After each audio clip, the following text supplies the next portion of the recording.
कभी कभी जिंदगी में एक इंसान ऐसा मिलता है जो कुछ पलों में ही अपना सा लगने लगता है और वही अपनापन धीरे धीरे सबसे बड़ा धोखा बन जाता है। यह कहानी है एक ऐसी लड़की की जिसने दिल की सुनी मगर अंजाम में सिर्फ पछतावा मिला।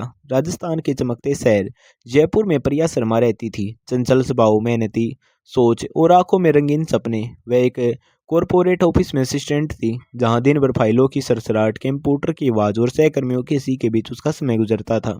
मगर दिल किसी अपने की तलाश में बेचैन रहता था। उसी ऑफिस में विक्रम राजपूत से उसकी मुलाकात हुई। लंबा कद, सलीकेदार बातें और आत्मविश्वास से भरी आंखें। पहली ही मुलाकात में प्रिया का दिल अजीब सी हलचल से भर गया। देर रात ऑफिस के बाद कॉफी के कप हाथ में लिए दोनों घंटों बातें करते, सपनों, भविष्य और जिंदगी के रंगीन ख्वाब बुनते। प्रिया को लगता विक्रम वही है जो उसे समझता है। उसकी बातों में अपनापन था जो धीरे धीरे प्यार में बदल गया। प्रिया रातों को जाकर एक छोटे से घर का सपना देखती जहाँ वह और विक्रम हंसी खुशी से रहे। मगर यह खुशी ज्यादा दिन टिकने वाली नहीं थी। जब घर में इस रिश्ते की बात चली तो प्रिया के माता पिता रवि शर्मा और सुनैना शर्मा परेशान हो गई। रवि ने सख्त आवाज में कहा, यह राजपूत खानदान गांव के पुराने रिवाजों में जकड़ा हुआ है। वहां की बहू अपनी मर्जी से नहीं जी पाती। सुनैना की आंखों में आंसू थे। बेटी, यह लोग परंपराओं में जीते हैं, तुझे कैद सी जिंदगी मिलेगी। मगर प्रिया प्यार में अंधी हो चुकी थी। विक्रम ने भरोसा दिलाया कि वह उसे जयपुर में ही रखेगा, गांव की पाबंदियों से दूर। प्रिया ने जीत पकड़ ली और आखिरकार माता पिता को मजबूर होकर शादी के लिए मानना पड़ा। मगर रवि ने जाते वक्त कहा, अब तू अपना रास्ता खुद चुनेगी। शादी चंदनपुर गांव की शांति निवास हवेली में हुई। लाल पत्थरों से बनी भव्य हवेली दूर दूर तक फैले खेतों के बीच खड़ी थी। विक्रम के पिता ठाकुर वीरेंद्र राजपूत गांव के प्रभावशाली व्यक्ति थे। बाहर से धार्मिक और अनुशासन प्रिय दिखने वाले सास वैदेही राजपूत ने शुरुआत में प्रिया को अपनापन दिया। कुछ दिन प्रिया को लगा कि शायद उसके माता पिता गलत थे, लेकिन एक शाम खाने के समय ठाकुर वीरेंद्र ने साफ शब्दों में कहा कि बहू अब इसी हवेली में रहेगी और रिवाज निभाएगी। विक्रम चुप रहा और कुछ ही दिनों बाद जयपुर लौट गया। प्रिया पहली बार खुद को अकेला और असहाय महसूस करने लगी। हवेली की रातें अब प्रिया के लिए सुकून नहीं बल्कि डर का दूसरा नाम बन चुकी थी। दिन ढलते ही हवेली की दीवारें जैसे और भारी हो जाती और सन्नाटा उसके दिल पर बोझ बनकर बैठ जाता। विक्रम के जयपुर लौट जाने के बाद प्रिया खुद को बिल्कुल अकेला महसूस करने लगी। वह हर रोज उम्मीद करती कि शायद आज फोन आएगा, शायद आज वह उसे यहाँ से ले जाने की बात करेगा। मगर हर कॉल सिर्फ टालने वाला जवाब बनकर रह जाती। विक्रम कहता, हालत ठीक नहीं है, बाबा बहुत सख्त हैं, थोड़ा समय दो। प्रिया हर बार खुद को समझा लेती मगर दिल के किसी कोने में डर गया रहता जा रहा था। सास व दई अब पहले जैसी नहीं रही। उनका व्यवहार ठंडा हो गया था, जैसे वे कुछ कहना चाहती हो मगर डर के कारण चुप रहती हो। हवेली में काम करने वाले नौकर भी नजरें चुरा कर चलते, जैसे सब कुछ जानते हो मगर कोई बोलने की हिम्मत न करता हो। एक रात फिर वही अजीब शोर उठा, संगीत की तेज आवाज, हंसी और अजनबी चहल पहल। प्रिया के दिल की धड़कन तेज हो गई। वह कमरे में बैठी कांपती रही और खुद से कहती रही कि यह उसका वहम है। मगर जब ये सिलसिला रोज होने लगा तो उसका मन टूटने लगा। उसने वैद्य से पूछने की कोशिश की मगर हर बार यह वही जवाब मिला, इस घर में रहना है तो ज्यादा सवाल मत करो, यह हवेली अपने नियमों से चलती है। प्रिया को अब साफ महसूस होने लगा कि इस घर की शांति सिर्फ दिखावा है, अंदर कुछ ऐसा छिपा है जो सबको डराता है। दिन बीतते गए और ठाकुर वीरेंद्र का व्यवहार भी बदलने लगा। वह पहले जहां दूरी बनाकर रखते थे अब बात बात पर प्रिया को अपने सामने बुलाने लगे। छोटी छोटी बातों पर ताने और दबाव बनाने लगे। प्रिया को आत्मसम्मान हर दिन कुचला जाने लगा। उसने विक्रम को साफ शब्दों में कहा कि वह अब यहाँ नहीं रह सकती। मगर विक्रम की चुप्पी उसे तोड़ती चली गई। गांव में इज्जत और रिवाज के नाम पर जो हो रहा था वह प्रिया के लिए घुटन बन चुका था। एक दिन उसने फैसला किया कि वह अपने माता पिता से बात करेगी। उसने फोन मिलाया मगर सामने से माँ की रोती हुई आवाज आई।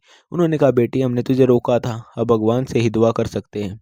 प्रिया का दिल और टूट गया। उसे पहली बार एहसास हुआ कि प्यार में अंधी होकर उसने कितना बड़ा खतरा मोल लिया था। एक शाम ठाकुर वीरेंद्र ने सबके सामने ऐलान किया कि बहू अब पूरी तरह इस हवेली की जिम्मेदारी संभालेगी और बाहर जाने की कोई जरूरत नहीं होगी।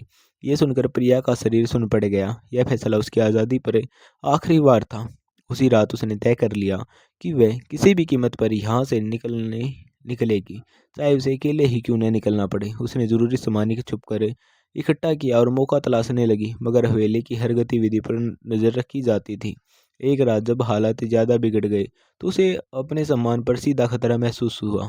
तो उसने खुद को बचाने का साहस किया। वह जानती थी कि अगर आज नहीं भागी तो हमेशा के लिए कैद हो जाएगी। अंधेरे का फायदा उठाकर जब वह हवेली से बाहर निकली और बिना पीछे देखे जंगल की ओर भाग पड़ी। दिल जोर जोर से धड़क रहा था, सांसें टूट रही थी मगर पैर रुक नहीं रही थी। वह सिर्फ एक ही बात सोच रही थी कि उसे जिंदा रहना है, इज्जत के साथ जीना है। घंटों भटकने के बाद वह थककर एक जगह बैठ गई, जहाँ सुबह होने तक उसे कुछ होश नहीं रहा। सुबह आँख खुली तो सामने पुलिस थी। प्रिया को लगा अब शायद इंसाफ मिलेगा।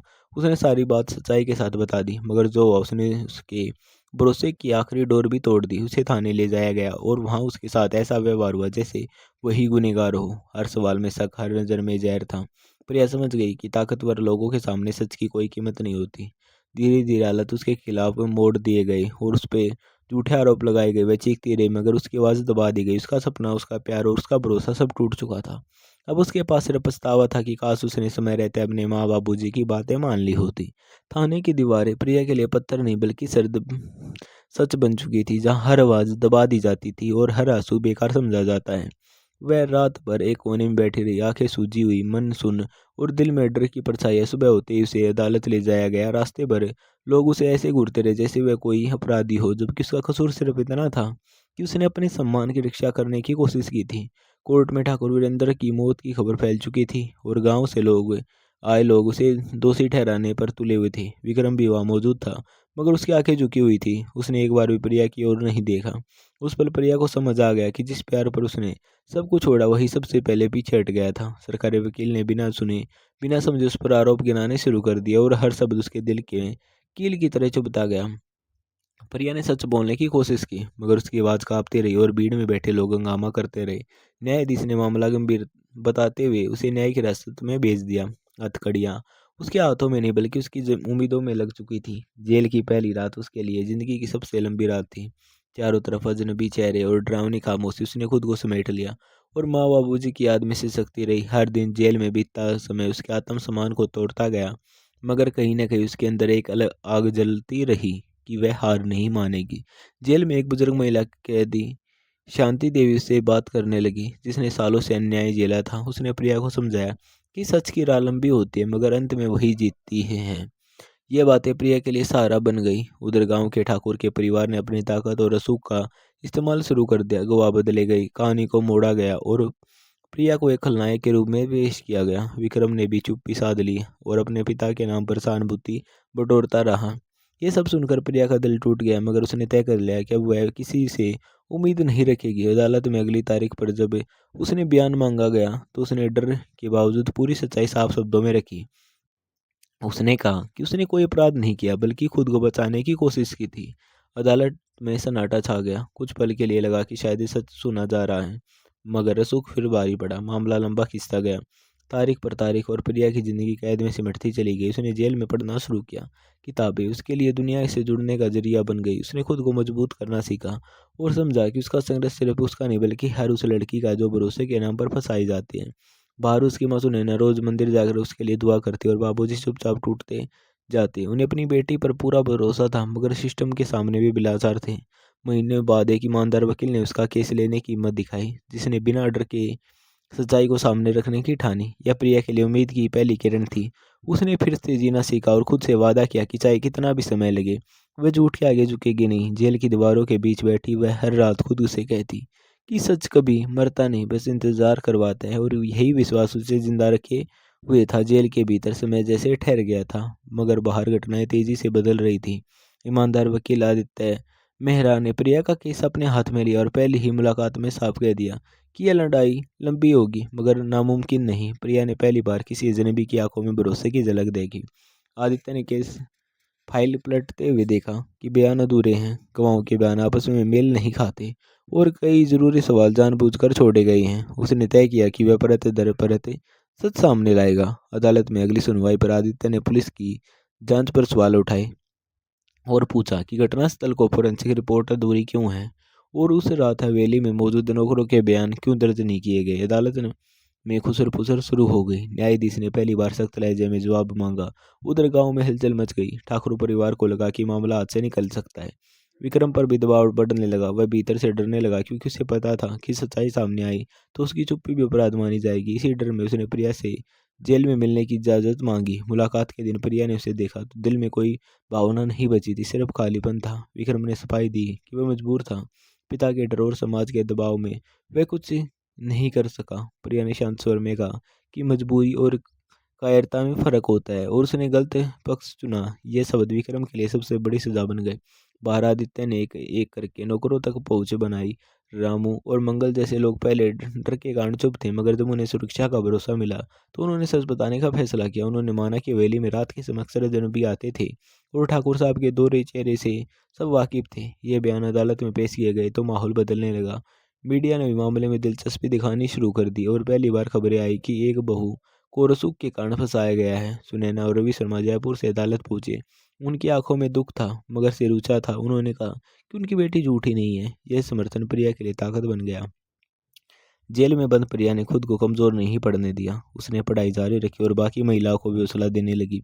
उसकी सोच बदल चुकी थी। वह अब सिर्फ खुद के लिए नहीं बल्कि उन सब के लिए लड़ रही थी जिनकी आवाज़ दबा दी जाती है। अदालत में एक सुनवाई के दौरान फोरेंसिक रिपोर्ट पेश हुई जिसमें साफ हुआ कि घटनास्थल पर संघर्ष के संकेत थे और कहानी एक तरफा नहीं थी। न्यायाधीश ने जांच एजेंसियों को फटकार लगाई और मामले की दोबारा जांच के आदेश दिए। यह खबर जेल पहुंची तो प्रिया की आंखों में आंसू आ गए, मगर इस बार ये आंसू उम्मीद के थे।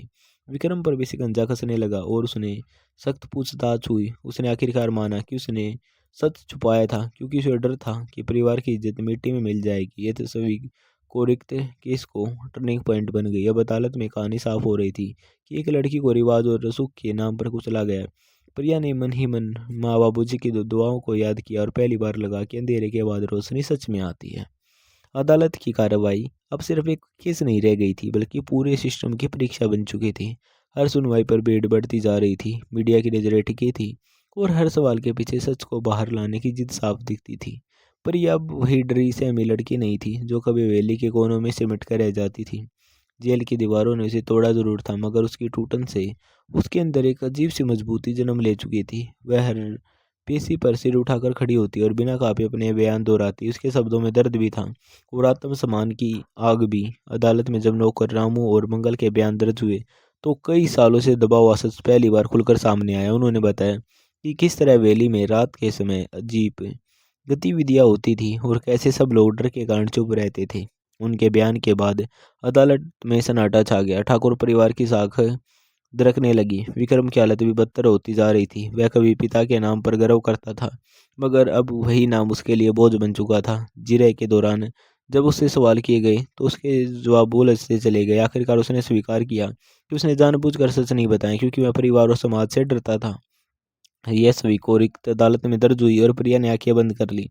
उस पल उसे किसी तरह की जीत महसूस नहीं हुई, सिर्फ यह एहसास हुआ कि भरोसा सबसे ज्यादा दर्द देता है। वकील आदित्य मेहरा ने अंतिम बहस में साफ शब्दों में कहा कि यह मामला सिर्फ एक महिला का नहीं बल्कि उस सोच का है जो रसूख को कानून से ऊपर रखती है। उन्होंने कहा कि अगर आज भी सच को दबा दिया गया तो यह संदेश जाएगा कि ताकतवर हमेशा बच निकलते हैं। न्यायाधीश ने गंभीरता से हर बात सुनी और फैसला सुरक्षित रख लिया। फैसले से पहले के दिन प्रिया के लिए सबसे कठिन था। वह रातों को सो नहीं पाती थी, कभी उम्मीद जगती, कभी डर घेर लेता। वह माँ बाबूजी की तस्वीर देखकर खुद को संभालती और सोचती कि चाहे जो हो वह सच से पीछे नहीं हटेगी। आखिरकार फैसला सुनाने का दिन आया। अदालत खचाखच भरी थी। न्यायाधीश ने लंबा आदेश पढ़ा जिसमें जांच की खामियां, पुलिस की लापरवाही और गवाहों पर दबाव डालने की बात साफ कही गई। अदालत ने माना कि प्रिया को झूठे आरोपों में फंसाया गया और उसने आत्मरक्षा में कदम उठाया था। उसे सभी आरोपों से बरी किया जाता है। ये सबक सुनते ही प्रिया की आंखों में आंसू बहने लगे, मगर ये आंसू दर्द के नहीं बल्कि राहत के थे। माँ सुनैना फूट फूट कर रो पड़ी और बाबूजी ने कांपते हाथों से बेटे को सिर सहलाया। जेल के दरवाजे खुलते समय प्रिया ने पीछे मुड़कर देखा। वहाँ कई चेहरे थे जो अब भी कैद थे। उसके मन ही मन तय किया कि वह सिर्फ अपनी आज़ादी का जश्न नहीं मनाएगी बल्कि उन सब के लिए आवाज़ बनेगी जो बोल नहीं पाते। बाहर की दुनिया बदली हुई लग रही थी, मगर प्रिया भी बदल चुकी थी। उसने जयपुर लौटकर एक नया जीवन शुरू किया जहां उसने महिलाओं के लिए काम करना शुरू किया। कानूनी जागरूकता, आत्मसम्मान और सही फैसले की अहमियत पर वह खुलकर बोलने लगी। समाज ने उसे कभी ताने दिए, कभी शक की नज़र से देखा, मगर अब उसे फर्क नहीं पड़ता था क्योंकि वह जान चुकी थी कि सही रास्ता अकेला ही चलता है। विक्रम ने कई बार माफ़ी मांगने की कोशिश की, मगर प्रिया ने साफ कहा कि कुछ गलतियां की माफ़ी नहीं होती, उससे सिर्फ सबक लिया जाता है। समय के साथ उसकी कहानी कई लड़कियों के लिए चेतावनी और हिम्मत दोनों बन गई। वह अक्सर कहती कि प्यार जरूरी है मगर खुद से ज़्यादा नहीं, और माँ बाबूजी की दुआओं से बड़ा कोई सहारा नहीं होता। उसने अपने दर्द को अपनी ताकत बना लिया और यही उसकी सबसे बड़ी जीत थी। आज उसे घटना को कई साल बीत चुके हैं, मगर प्रिया के भीतर का अनुभव अब भी जिंदा था।